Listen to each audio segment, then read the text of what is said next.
la resolución de la Corte de que organismos autónomos deban ganar más que el presidente.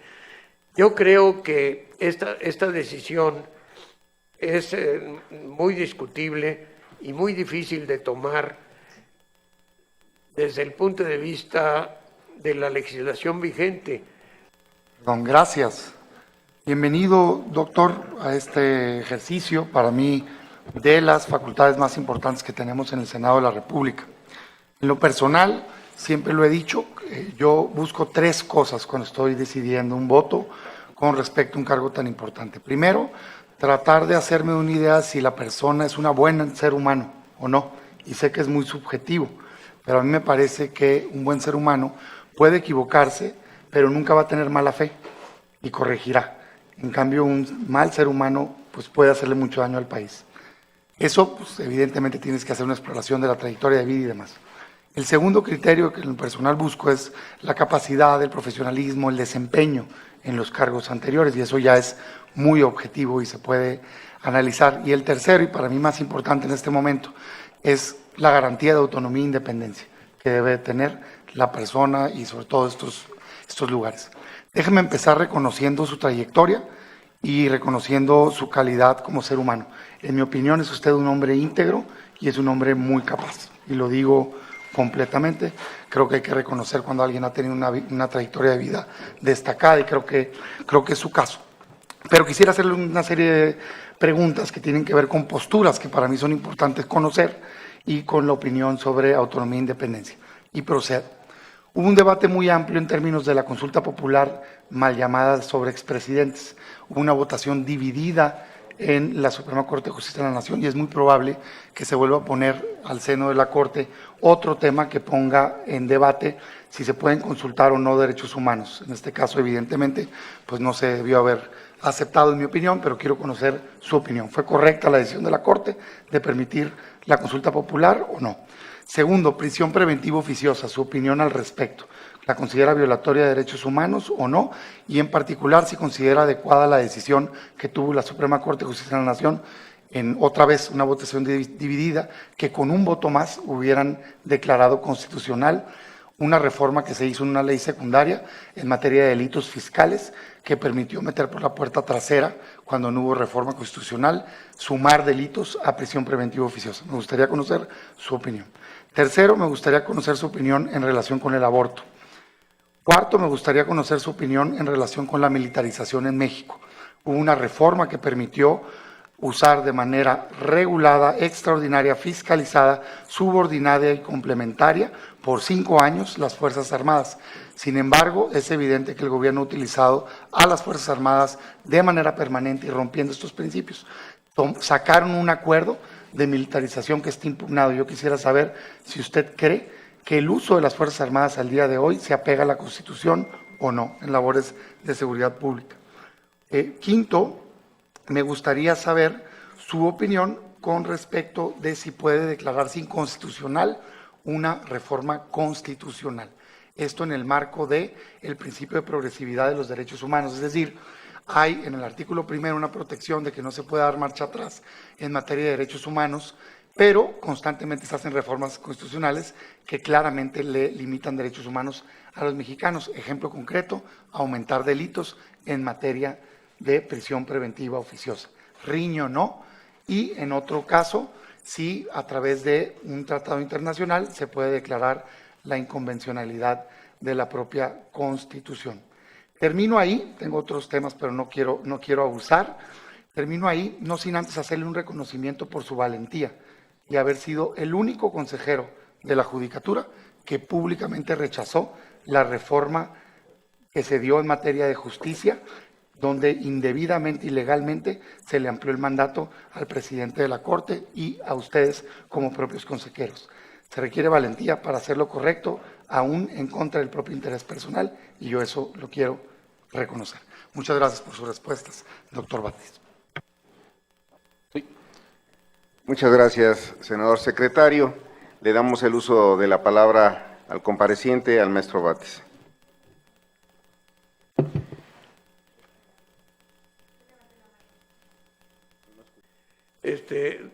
el senador del Partido de Acción Nacional, Damián Cepeda, me llamó doctor. No soy doctor, soy nomás maestro, pero usted hace un análisis de las cuestiones que toma en cuenta para emitir su voto, la calidad personal de un ser humano, la capacidad objetiva y la autonomía e independencia. Y luego me hace varias preguntas. Yo le diría que no soy persona que simplemente obedezca o haga las cosas que otros piensan o deciden. Tomo mis propias decisiones. Así lo he hecho siempre. A veces coincido, a veces no coincido. Cuando fui coordinador de un grupo parlamentario, en 2 o 3 ocasiones decidimos votar en forma distinta los integrantes del grupo parlamentario entonces, en algunos puntos discutibles. Yo creo que eso debe ser parte de la estructura de cualquier servidor público. Inclusive en casos extremos, pues mejor separarse o renunciar, como lo han hecho algunos y algunos senadores. Luego, bueno, eso respecto de la autonomía. Yo le diría, yo actuaría, si fuera ministro de la Corte, como actúo en el Consejo, como actué cuando fui procurador, ejerciendo plenamente mi libertad y mi autonomía y, por tanto, mi responsabilidad. Yo soy responsable de lo que yo hago.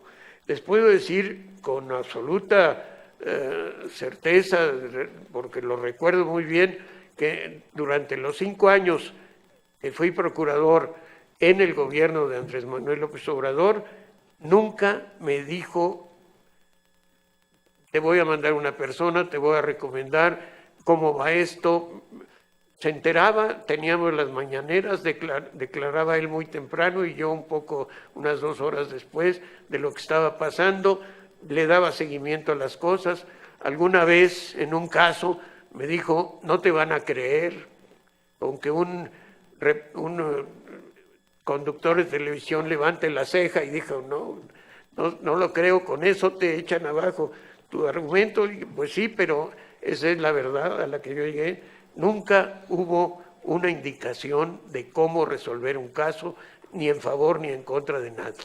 Siempre fue respetuoso totalmente y por supuesto yo hubiera tenido que renunciar si se me hubiera impuesto o se me hubiera puesto como condición el aceptar consignas.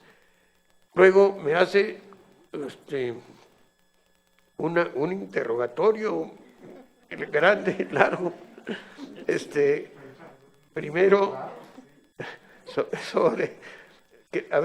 lo primero sobre los expresidentes, la consulta que se hizo sobre los expresidentes. Yo creo que no deben consultarse los derechos humanos ni las obligaciones de la autoridad. Si la autoridad tiene que ejercer una acción penal contra alguien, no necesita preguntarle a los ciudadanos. Debe cumplir la ley, que esa es la expresión de la voluntad popular, la ley, y cumplir con eso. Y los ciudadanos pueden opinar en favor o en contra, y tendrá que quien ejerza el poder escuchar y atender y ver cuáles son las corrientes de opinión de la ciudadanía. Lo hemos vivido por años, cómo se puede manipular la opinión pública, cómo se toman las decisiones lejos de lo que los ciudadanos están pensando o quieren. Yo creo que debe haber un respeto a las consultas, pero que éstas no se hagan respecto ni de derechos humanos, ni del respeto de derechos humanos, ni respecto de obligaciones de autoridades. Habrá que buscar fórmulas. Las que se han buscado hasta ahora han sido demasiado complicadas y rebuscadas. Y una importantísima, la Suprema Corte negó que se tuviera derecho, que fue la del petróleo, cuando se reformó y se sacó de las áreas estratégicas de la economía a los hidrocarburos. Esa era fundamental. La opinión pública debió haber escuchado y la Corte de entonces dijo no hay pregunta por ahí. Pues eso respecto de las consultas, senador. La prisión preventiva oficiosa.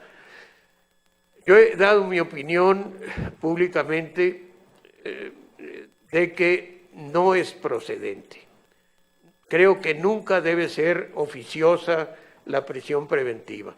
Hay criterios, es discutible, existe ahora en la ley que aprobó el Poder Legislativo, en algunos casos esa prisión preventiva. En mi opinión, es el juez el que debe tomar esas decisiones.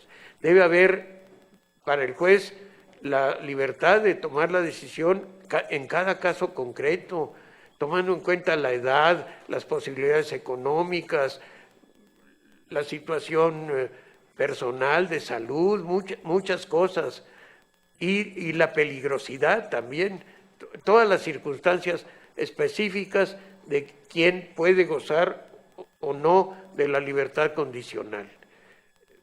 Estoy en contra de la prisión preventiva por ley. Creo que debe ser, la ley debe regular y dar normas generales y el juez tomar la decisión en cada caso. En cuanto al aborto, miren, para mí es una pregunta muy difícil porque yo creo que el aborto no es nada bueno, que en sí mismo encierra un mal, una interrupción de una vida con unos genes que la hacen única, individual, distinta a cualquier otro ser, al producto que ya está con vida propia. Decía Santo Tomás que los hombres reciben el alma a no sé cuántas semanas y las mujeres unas pocas más. ¿Cuándo, en qué momento se integraba? Eso ya es una discusión medieval, pero hay una vida ahí que tiene sus propias características y no es algo nunca agradable o deseable. Los casos que yo he conocido son siempre dolorosos, casos profesionales. Pero, por otro lado, creo que una convicción individual que se toma en conciencia con influencia de una doctrina religiosa en la que se cree o la que se acepta, no puede ser sancionada por la ley. Durante muchos años, siglos, la Iglesia Católica tenía al Estado como su brazo secular, el que ejercía la fuerza. No podemos exigir en épocas de división clara entre estas dos organizaciones que a veces, no a veces, siempre o muchas veces se traslapan sus integrantes, la Iglesia o las iglesias y el Estado. No puede el Estado sancionar por faltas de conciencia personal. La ley mexicana, la fuerza de la opinión pública, la liberación de la situación de las mujeres en la vida moderna ha exigido que tengan derecho en ciertos casos y en ciertos momentos a el aborto. No podemos exigir que la comisión de ese acto libre, individual, que se tome en conciencia, pueda ser sancionado. Estoy en contra del aborto, pero también y más, con más razón, en contra de su sanción. Que cada quien en conciencia tome su decisión, de quienes crean que se está quitando la vida a un ser humano como si fuera ya un niño nacido, pues que convenzan a sus feligreses o a todas las personas de que no cometan esa decisión individual, pero que no pidan que el Estado sea el que sancione si no se cumple con esa determinación. Ese es mi punto de vista. Yo me tocó como procurador hacer un reglamento, porque en ese tiempo se aprobó para ciertos casos autorizar el aborto, que estaba entonces sancionado con sanciones muy leves. El infanticidio, que es la muerte del niño, el producto ya nacido, tenía una pena irrisoria, parecía que se autorizaba prácticamente. Ya no existe esa distinción, pero había ese criterio y tuve que hacer un reglamento para determinar que sí fuera por violación, porque ese era entonces el supuesto en que se permitía. Ya después se ha abierto camino esta opinión que me parece de avanzada, que libera a las mujeres y les deja una decisión fundamental, muy importante, que ellas tienen que tomar. La militarización en México. Yo creo que el Estado tiene el monopolio de la fuerza, debe tenerlo, debe ser fuerte el Estado, porque si no, no puede gobernar. Uno de los pilares que debe tener siempre, uno de los sustentos de la gobernabilidad, es que pueda contrarrestar las fuerzas violentas y armadas que existen y son reales. Me parece que estamos viviendo una época donde el contrabando de armas de Estados Unidos a México, el crecimiento de la delincuencia organizada fue tan extendido, tan influyente, tan protegido muchas veces por gobiernos locales y eventualmente por gobiernos federales, que ha hecho necesario que ahora se use la fuerza para muchas cosas, por la disciplina, por la necesidad, que tenemos que revisarlo. Lo veo también desde otro punto de vista. A los militares se les está ciudadanizando más al darles encomiendas y cargos que corresponderían o que correspondían antes a autoridades civiles. Pero hay obras que han demostrado ellos que las hacen muy bien y no las hacen cargando sus fusiles en la espalda, sino como ingenieros, trabajadores, organizadores. Yo creo que es un punto discutible. No me gusta la militarización dictatorial, pero hasta donde hemos visto en este gobierno no ha habido represión ni persecución violenta contra nadie. Están, yo diría, ciudadanizando a las Fuerzas Armadas. 5, la inconstitucionalidad de una reforma constitucional. Si puede haber una declaración de inconstitucional de una reforma, yo creo que sí. Los teóricos del derecho, entre ellos algunos mexicanos muy notables, Mario de la Cueva, que ya mencioné, hablan de las decisiones políticas fundamentales que no pueden modificarse por nadie, más que por el pueblo, expresando con una revolución o con la presencia física y de su decisión, que no pueden modificarse algunas decisiones que se llaman políticas fundamentales. Las decisiones políticas fundamentales. No podemos convertir a través del constituyente permanente a la República en monarquía o suprimir las elecciones públicas para elegir a los ciudadanos. Hay decisiones que, aunque estén en la Constitución y haya un proceso para modificarlas, no se pueden tocar porque se toca la soberanía popular y decisiones que tomó el pueblo históricamente. Yo creo que por ahí estaría la respuesta. Ahora que esta nueva rama del derecho o esta ampliación de los derechos humanos a través de las convenciones que celebra México, que se ha llamado la convencionalidad, que me parece que a veces puede ser un término equívoco, este derecho de las convenciones en que México es parte debe ser coherente con lo que dice nuestra Constitución. Si hay controversias, si hay choques, la Constitución, en mi opinión, debe estar por encima de los tratados internacionales. Afortunadamente no ha sucedido tal cosa en materia de derechos humanos, quizá en otras materias como el Tratado de Libre Comercio pudiera haber algunos casos, pero en derechos humanos ha habido coincidencia. Si hubiera diferencia, mi opinión sería que fuera la Constitución la que se aplicara.